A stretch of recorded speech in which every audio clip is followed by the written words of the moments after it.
What happens when you combine Scooby-Doo, Home Alone, and early Peter Jackson? You get Housebound, the story of troubled 20-something Kylie Bucknell's house arrest following an attempted ATM heist to fund her meth addiction. Not the most typical way to start a horror film. She's sentenced to 8 months arrest in her mother's house where she sulks, smokes, and generally acts like a total b****.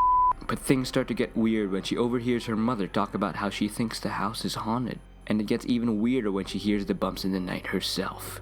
The independent film from New Zealand premiered at the 2014 South by Southwest Film Festival. This was George Johnstone's feature directorial debut, and it was also written and edited by him. The film's plot is laden with twists and turns that keep the audience guessing as to what the hell is actually going on, and is grounded by its masterful application of sound design and cinematography to unfold to us this information and to immerse us in its spiraling spin on the horror genre. The use of sound effects in the film ranged from adding a splash of comedy or a squeeze of creepiness. The toilet scene demonstrates both of these outcomes to great effect. The start and stop of Kylie's streaming service is a brilliant and funny way to tell us that she is aware of the creaks and is slightly creeped out. Maybe even scared. The beep the ankle bracelet, a literal plot device, gives off establishes the limits of where Kylie is allowed to go and reminds us of the consequences it brings. This comes in later when Kylie first goes down into the basement to look for her phone. She goes down deep enough that it sets off the bracelet and provides a reason for Amos to arrive to provide some delicious plot misdirection. A recurring motif in the film is time. It's symbolized by shots of clocks, ticking noises, and background television dialogue. This shows the growing displeasure Kylie has with suddenly having nothing but. For scenes that require supernatural tension, the classic soundscape is used. The low frequencies and mild phasing trigger something primal in our brains, indicating something is wrong and does not belong.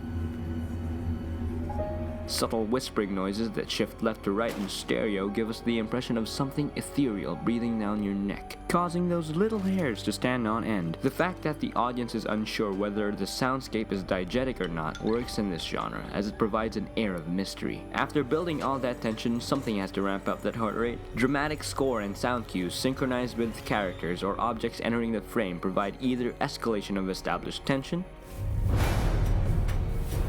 release of tension through comedy, Jesus Christ, Graham, what the or just plain old catharsis.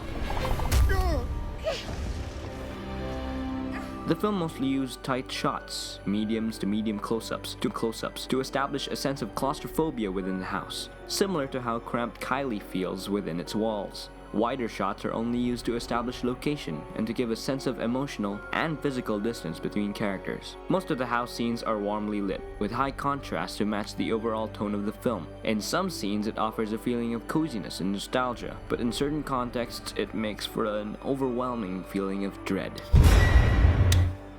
Oh, that was it. Back to the basement scene where the main warm light switches off. Kylie is then forced to use a torchlight, which pulls double duty of giving off a cooler color temperature, which lends a feeling of creepiness to the scene, and restricting the amount both the audience and protagonist can see, ramping up the spooky factor to a terrifying 10. In this scene, the depth of field is shallow, so our eyes are automatically drawn to Amos as he asks questions to the restless spirit. When Kylie uses this opportunity to be snarky, the focus racks onto her, immediately shifting the audience's focus as well, a classic use of the technique. The high-angled long shot of Graham and Miriam after Graham is, spoiler alert, stabbed in the gut gives us a general feeling of sadness, with the lighting focused on the couple and the darkness and empty hospital beds surrounding them. Camera movement in Housebound is purposeful and is only used to heighten the suspense in scenes that need it. In the scene where Amos uses his recorder, subtle push-ins and cranes are psyching us up, making the audience question whether or not something is actually going to respond to the questions.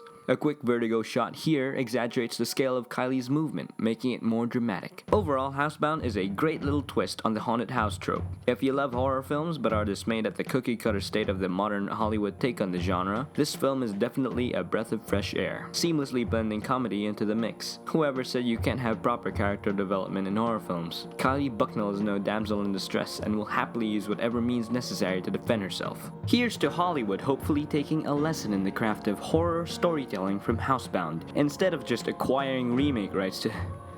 Oh, wait a minute. What the fuck?